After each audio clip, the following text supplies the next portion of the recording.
So we just finished talking about polio. And so obviously the March of Dimes has transformed into a charity for other types of disabilities. Exactly. Yeah. Which is really cool. So the next big event they have is 1954, when school segregation was abolished. Mm-hmm. And obviously that would have... Is that the right date? 1954? Brown versus Board of Education. But And it took a while. it took a while to actually come to fruition. Uh-huh.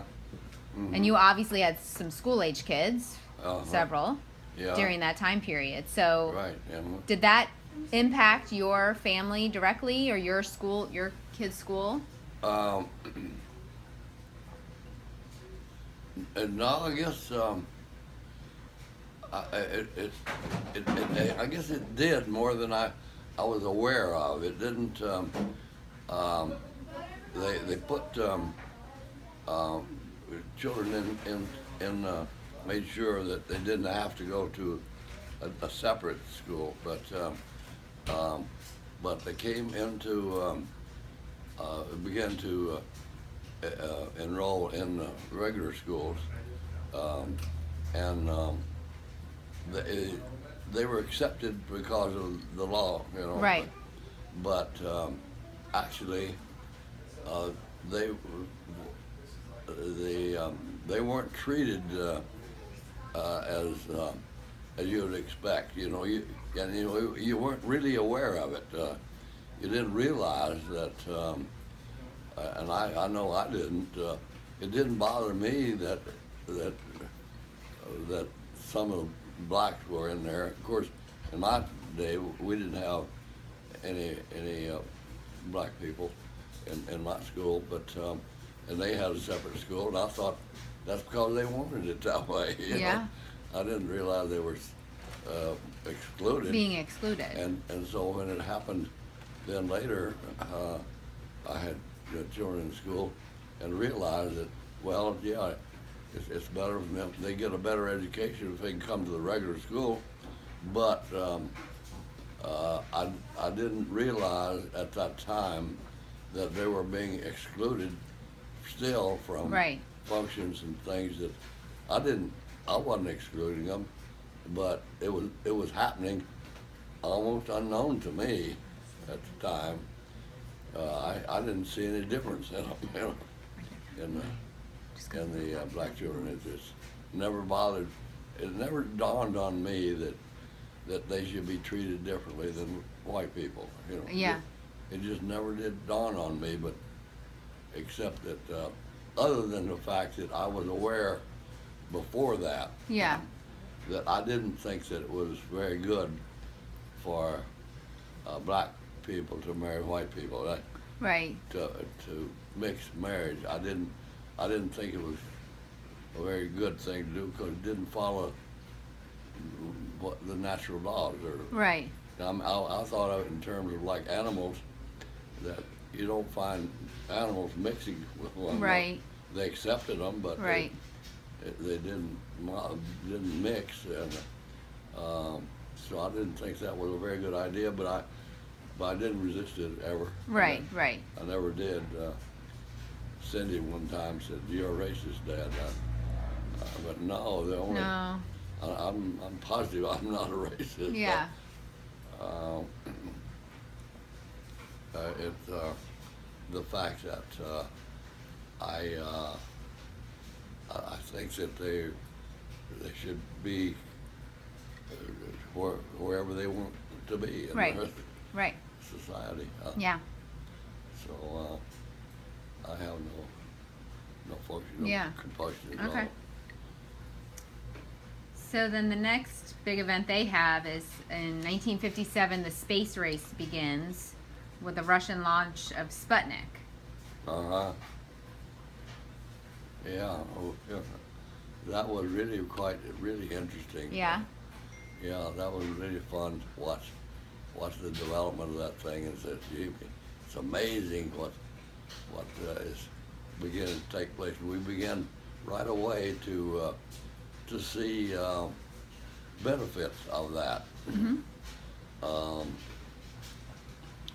The jet age was coming, Yeah. and along say, before, just a little bit before that, but it was developing faster. Right. And when the first jets started being produced by McDonnell Aircraft in St. Louis, Mm-hmm. I got some of my sales people up there came looking for contracts and so forth, and I was able to get a contract to make a half a dozen what we call yaw dampers, and what I had to do was develop a way of electronically dampen the effects of firing guns from the wings of a jet plane, because the guys in McDonald's said, we've got all airplane is a gun platform, all a military airplane. It's just a gun platform, that's what Right. it's for. Well, when we try to fire a gun from a jet plane, it doesn't hit the target. We can't hit the target. Right. And so he said we need to, and so the engineers were working on different ideas there at McDonnell, and wondered if I could produce some of the electronic circuitry and a piece of equipment that they could put in the airplane, Right. that would affect the rudder pedals, so that we could dampen the effect of it. When a gun would fire off of one wing, for instance, the plane would immediately, but you got to have something immediately to counteract that, the Right. other direction. Right. So I made some coils, and I think I've still got one of the sample little coil that I made at the time to put in the cables going to the rudder pedals, and I needed some really good plastic material to put that little coils in that cable in that little housing that I built. Uh-huh. And Shell Oil Company came out with an epoxy, Oh. and that's the first time I'd ever heard of epoxy. You know, take two petroleum type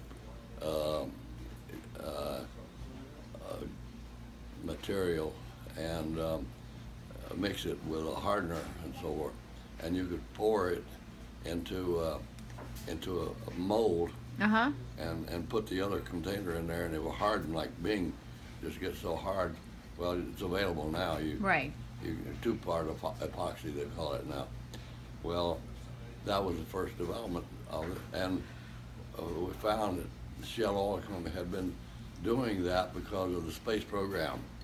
They were needing some things that was, they were willing to pay enough for it that tended to accelerate the program to learn to make those epoxies.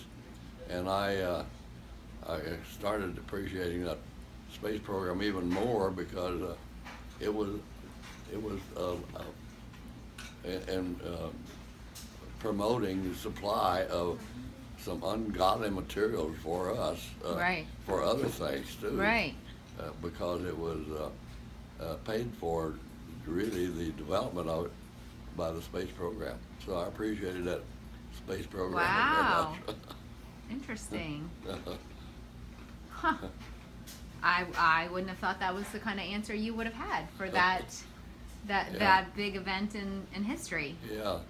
So That would impact you personally. yeah, well, like that. Yeah. Yeah. And so I made 6 of those for McDonnell Aircraft, and then they found, okay, it worked. Yeah. But now we've got to really make it a hard class, a military, really military type of equipment, housing for it, things like that they could install in Right. jet planes.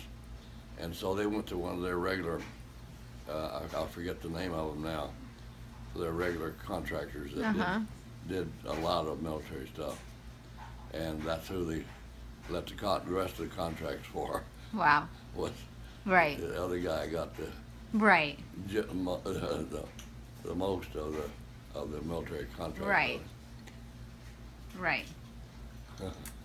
Yeah. But that was a little program that allowed me to employ some pretty nice people for a while. Yeah. Yeah. All because of the space program. Yeah.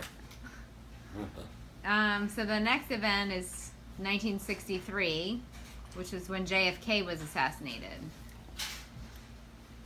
When John F. Kennedy was assassinated. Oh yeah. Oh, we were.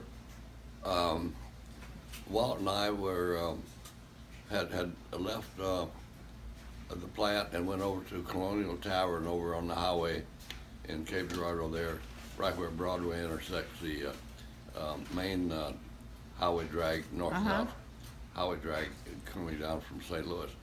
And there was a Colonial tavern there that had only very few rooms that you could stay in, but it did have a restaurant down there at the ground floor. And so Walt and I would eat over there quite a lot. We were very well known. Yep. Waitresses, everybody knew us. And so we were over there eating lunch that day when we found out that about Kennedy being shot, and kind of shocked us, you know. And we had been known, of course, already about. We were keeping up. We kept up pretty well with news, going on news, and we were aware that Kennedy was in Dallas because of the fact that he was being cautioned by LBJ, Lyndon Baines Johnson, the vice president. He was being cautioned that he was going to lose Texas if he didn't go down there and make a speech. And then, so that's why he was down there. He hadn't planned to go, but Johnson said, "You may lose the electoral votes from Texas if you don't go." And I don't think that would have kept him out, but nevertheless. Interesting. Yeah, and there was all kinds of conspiracy things. Yeah. Coming up about what happened, the grassy knoll. Yeah. Everything. Yeah, right, all of that. And if Johnson had anything to do with it? Well, I don't think so, but it looked funny, you know. Interesting. Yeah, I never heard that part. And I remember it. And he was later on. He was. It was fairly obvious he didn't respect Kennedy very much. Yeah. It was fairly obvious. Yeah. How did you feel about having a president who was about your same age for the first time? Yeah, I did think about that. Man, you have to. I thought then that, gee, how much harder you have to work to get to where we are than I have worked. Yeah. Because I don't think I could have done that job. Right. And I thought then at the time, well, you know, he can speak so well and make such good speeches, and I knew I could make good speeches. Yeah. So I just attributed to the fact that I just didn't have an interest in that type of activity. Yeah, no, exactly. You were busy doing whatever you were doing. Yeah. Fusion stuff. You were plenty smart. Yeah. So then the next few, Congress outlawing segregation, which was 1964 when the Civil Rights Act was passed. Mm-hmm. And then 1968, Martin Luther King Jr. was assassinated. Right. Yeah, I was very interested in following that very much. I was quite interested in the civil rights movement coming along. Huh. I was thinking it just because in the Civil War, we went to free the slaves for freedom and so forth. Why are we still arguing about this, about the classification of them, different classes? Why are we still doing it? But just kept doing it, kept doing it. And I never did appreciate that at all. But Ray shot him, but it was obvious that the whole factions of people that were just absolutely determined to maintain a big division between the races. Yeah. Now, did you see it because you were in Missouri? That was part of the South during the whole civil rights time period in the 60s. Did you guys really feel that? No. Any tension? No. With the Civil Rights Act being passed, I had a fellow who was black. Anytime something come along, we'd put people to work. We had blacks and whites side by side working in the plant. Yeah. So you didn't really feel. We didn't feel. So did the Civil Rights Act impact you on a daily basis once that was passed? I was what? Once that Civil Rights Act was passed, did it impact you on a daily basis once it trickled down? No, it didn't, because we'd been You were already living that way. We were already living that way. Yeah. We didn't change anything. I had a black guy that was in charge of my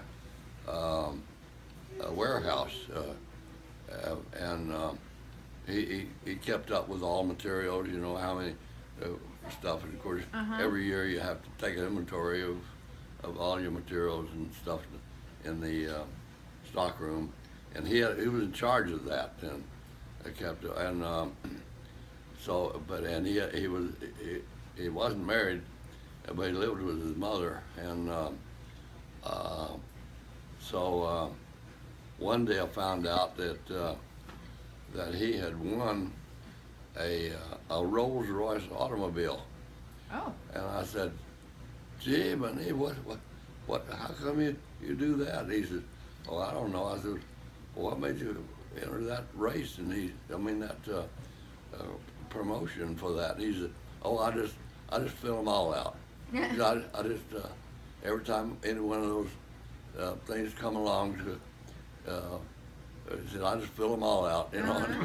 And he won this, and so we knew that he was going to be. They were going to bring a Rolls Royce. Well, he couldn't drive it in the first place, and he couldn't support it or anything. So we got our lawyer to negotiate with some people that he made connection with in Hollywood. And so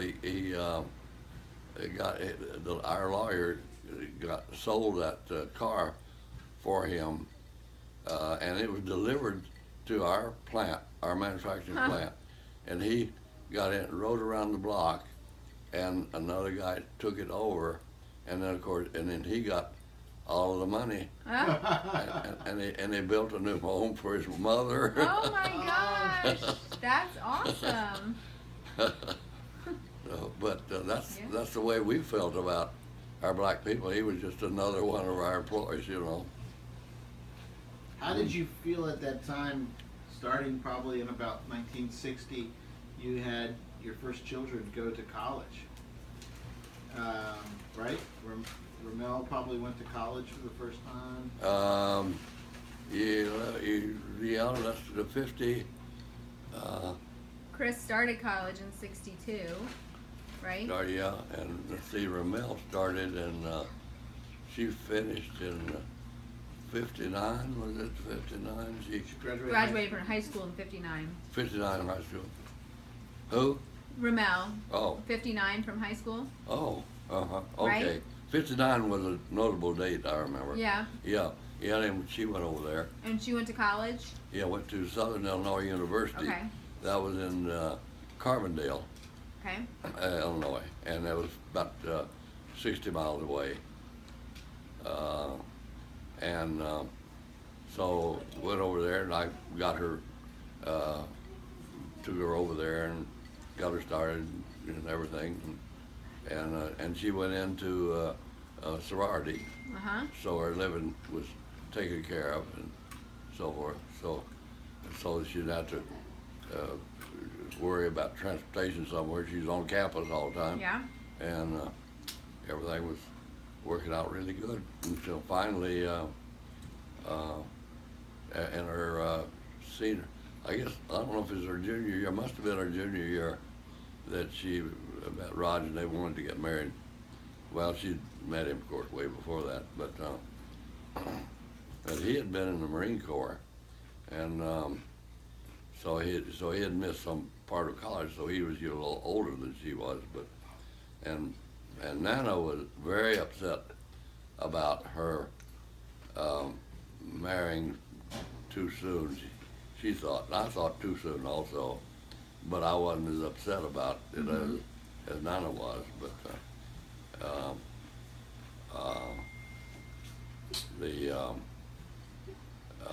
she and so they finished school about another year,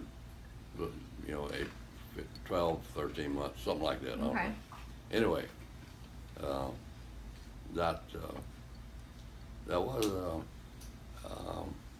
turned out later to be Nana always got a bad a rap for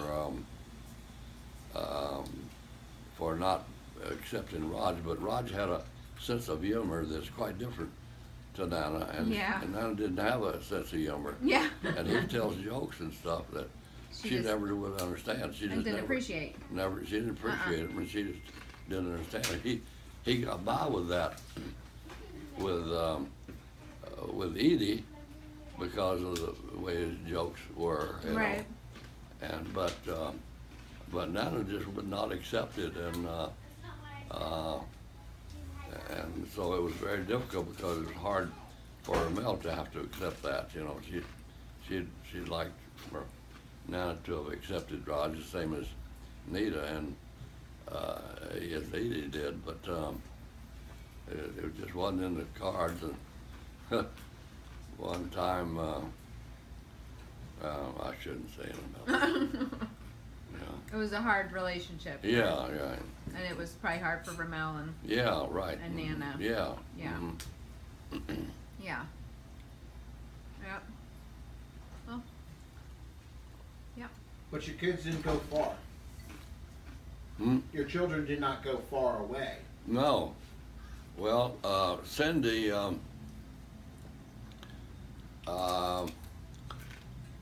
Cindy was still in high school when I moved from with Motorola from New York to Chicago, and so she was in the Adlai Stevenson High School in Chicago, and up in Long Grove, or next to Long Grove, right there, and that's way up on the northwest, northeast side of Chicago, northwest of Chicago, and anyway, she was in school there and doing very well, and then this offer came along that my supervisor, the vice president of Motorola, suggested that I could help out this company that was a supplier to Motorola if I go down on the border in Texas and help them get out of trouble. They were in deep trouble again. They tried to move into this Contradora program where the Mexican and the United States had made agreement that materials could be transported from across from this country, materials over into Mexico, duty free, and come back duty free. And the only thing that would be on those products was the labor. And so they paid tariff on the labor coming back, but not moving the materials back and forth. So they thought that would be a good idea, and they moved tool makers and die makers and everybody except supervisory, and well, not too many supervisors, but a little bit of that. And of course we had all the sales force and everything that company, and down to El Paso. Well, I've had 3 manufacturing plants over there, and they wanted me to go down there and take charge of it. Well, there was a vice president of the company that moved back and forth, but he never would move down there. He lived up in Chicago area, and he wanted to stay up there. So his name was Taylor, and he moved back and forth, and so he didn't have any function in the plant at all, but he was a vice president of the company. Well, I was too when I went down there, and he was not my boss, but he had a closer connection with the top leadership of the company, because he was moving back and forth, going back and forth between Chicago and down there. So I worked then with the guys that were down there, and we had a pretty good sized contingent, and we're very successful. Started pulling out, and I started making trips back and forth to Chicago and getting approvals on materials and on products, and they had totally lost approval of their deflection yokes going into Zenith, and they had their iron fist open channel right into the company there, into Zenith, to sell all the products that you wanted to in there, because they had a channel with the president of the company had a ironclad association with Zenith, you know. Oh. So we had that, but lost approval on the product. So now we got all these products available for Zenith to use, and they'd buy them, except they haven't approved them. They're not working. They wouldn't meet the specifications, Standards, engineering specifications. So that's why I got straightened out, and I got it in 6 months. In 6 months, I changed the company around. They were losing money, about $50,000 a month, and until I got it to the point, and we broke even on it and got approvals on all the products going into Zenith, and we were coming out of it and looking like golden boys, you know. Yeah. And Ron Taylor went to a board meeting up there, and I said, "Tell the guys that we got to take Stahl straightened out now."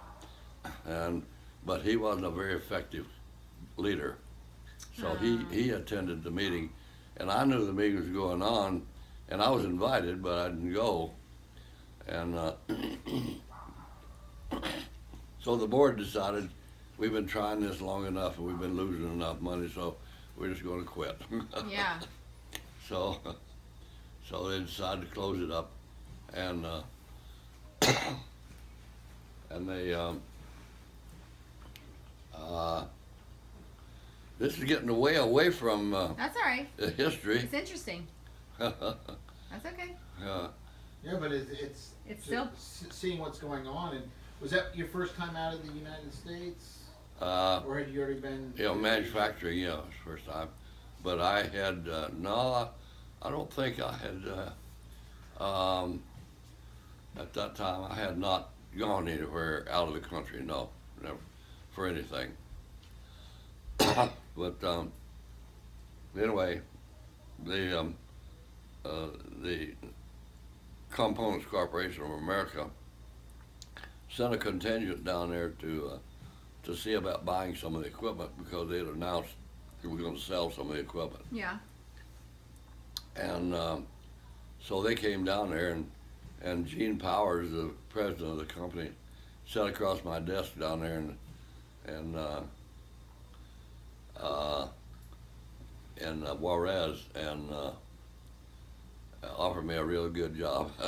Wow. Opening a plant in Fort Lauderdale, Florida. Oh. So they were just starting a plant in Fort Lauderdale, they had moved the people from Toledo, Ohio, down to Florida. Really? Doing the same thing that the guys were doing, sending down on the Mexican border, trying to get a hold on having good labor available and not under the restrictions, guidance of the Rust Belt up in the northern part of the country, and so he was facing the same thing over there in Fort Lauderdale since he bought that plant. They had no approvals for anything, or didn't have any hopes of getting any approvals for the products.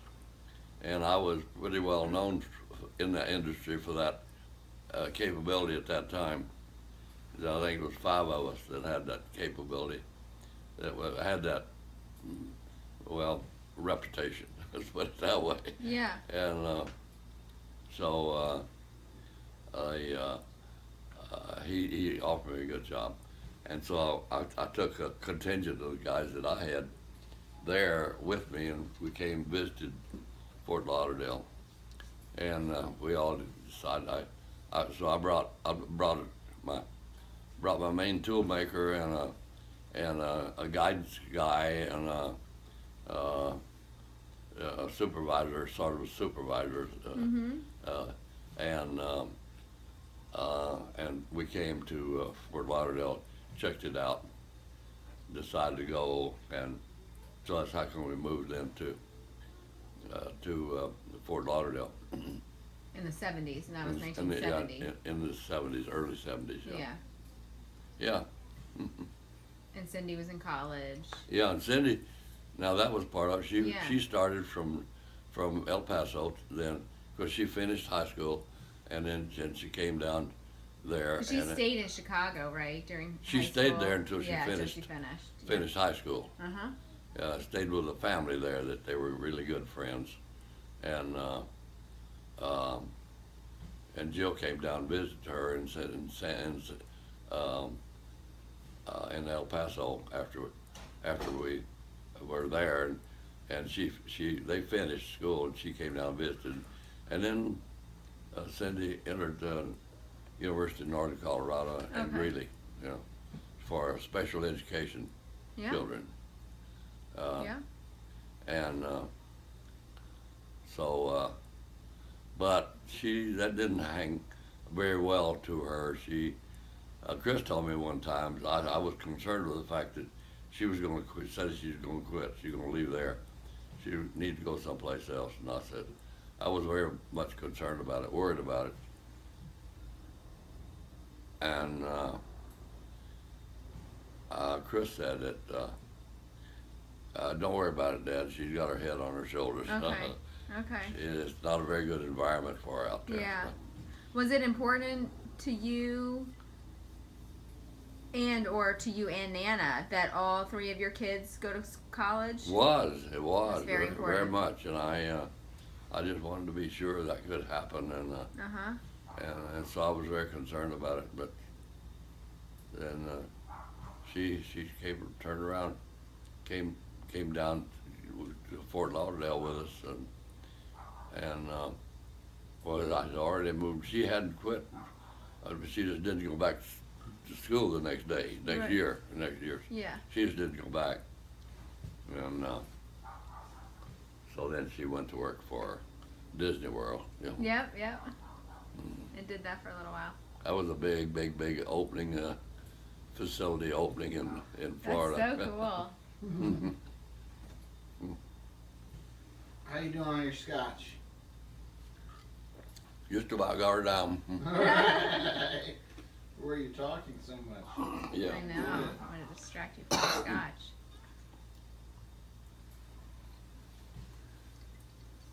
You just want to start working on dinner? Yeah, where do you want to eat? Here,